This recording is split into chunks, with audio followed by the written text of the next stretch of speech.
Following a week of invasions by the IDF into every major city in the West Bank and the sieging of many villages, the Israeli army arrested over 300 Palestinians. On Saturday, the Israeli army invaded Kalkilia, Nablus, Al-Amar Camp, Asira al-Kabiya, Arura, Salfit, Azun, Isbat al-Tabib, Ramallah, and raided most of the West Bank's universities, leaving 6 men dead in various incidents. Throughout Israel's operation, whose stated goal is to locate those who kidnapped 3 settler youth, the Palestinian Authority has maintained contact and cooperation with the Israeli army, to the dismay of many Palestinians. This collaboration led to rising tensions, which exploded on Sunday night, when during a night raid in the PA capital of Ramallah, youth from nearby refugee camps took to the streets. Karam Salim is a social media activist who documented the events of the night. All the people who were in the street, like really confronting with the army and preventing them from invading and raiding houses, there were these young people from the refugee camps, and some of them were from Ramallah also. When you live in a refugee camp and you have this life, you don't have infrastructure. The house is built on the other house wall. Like, you have only one wall between each 2 houses. And the PA is not providing electric, any water, any services. It's the owner responsible for them. So when these people come to Ramallah and see all these like fucking PA ministers driving with all these luxury cars, and all these people have their fancy life, it's make no sense for them. Someone got killed from Al Jalazon 3-4 days ago during the invasion. So this guy got shot, and they're suffering, and the PA is doing nothing, and it's their job to protect them. So when they went outside that night to stop the army and to provoke the army, and they saw that the PA, with all their guns, with all their money that they're getting, doing nothing and just watching their people being killed, they basically attacked the army. And when the army left, and it's really pissed them off how they saw all the policemen sitting on the balcony drinking coffees and smoking cigarettes with all their rifles and all their jeeps. Like, they have in Central Police Station, they have lots of jeeps outside and like riot police buses. So when they saw that, like, they were doing nothing and they're sitting and their people being killed, that's why they attacked the police cars that night. So this is rubber bullets. That's what we call like rubber bullets. So it's an actual cylinder made entirely out of rubber? Yeah, okay. Yeah.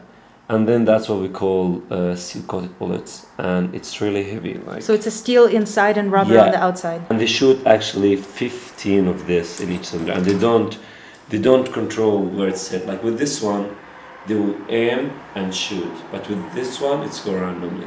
Human rights activist and photographer Mohammed Othman was at the scene, documenting the Palestinian police opening fire on the crowd. There is like hundreds of youth or throwing stones, and lots of military. I even cannot count how many are they.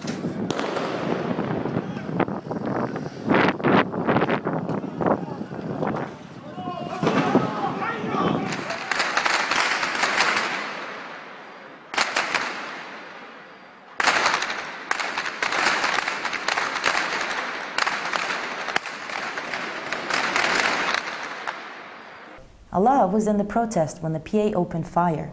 A live bullet grazed his skull but left him virtually unharmed. I found myself bleeding from my head, so they take me to the ambulance, and then they take me to the hospital. You know. So we saw your X-ray. Can you explain your injury? The bullet just scratched my head and go. Then it's take 4 stitches, yeah, and there's a little broke in the top of the head, yeah. Yeah. After one youth was shot in the leg by PA police, he was taken to hospital in a private car. PA security officers then followed him to the hospital, where they took the names of all those who were injured in the protest and proceeded to arrest many throughout Monday. So it's 24 that they arrested them today, 11 the first day and 24 today. They got the list from the hospital, the 13 people who got injured that night by Israeli. So this list, they will use it as a beginning to start looking for people. Because these people, they got shot by the Israeli, that's mean they were in the place. That's mean they saw some people. So they will interrogate them, beat them, till they got the names of the other people who were there, till they found the people who attacked the police cars. And it's not the first time. Before they had a demo against the PA that they beat people, the right cops, and then they went there at the hospital and they took them. Like, it was unobvious. It's not like something that attacking police cars. It was just like a peaceful demonstration in Ramallah, and it got attacked by the police, and then they went to the hospital and they took them. That's how the Israelis work. I told you, for me, there's like subcontractor. It's the same. It's one system. The PA, the Israeli. They're working for the Israeli. They're doing their shitty job, and that's the only rule that they're doing. In retribution, the Al-Aqsa Brigade, the militant arm of the Fatah party, associated with imprisoned leader Marwan Barghouti, who many Palestinians see as the legitimate successor to Yasser Arafat instead of Mahmoud Abbas, kidnapped a PA policeman in the Al-Ammar refugee camp near Ramallah. They later agreed to release him in exchange for some of those arrested during the protest the night before. This unprecedented incident was followed by another attack on the PA in the northern West Bank region of Jenin, when Al-Aqsa Brigade militants opened fire on a PA jeep on Monday night, according to a source who spoke to the Real News anonymously. While no one was injured in the incident, a message was heard that Palestinians will no longer support the PA's security coordination with Israel. What happened in Jenin tonight is like that the Palestinian security were driving in Jenin and they got some live bullets. They were like some shooting against the Palestinian security jeeps, and it's not clear from where, but it's for sure it's from the refugee camp. It's not the Israelis, because it was whenever the Israeli drive or invade in the city, they informed the Palestinian Authority hours before.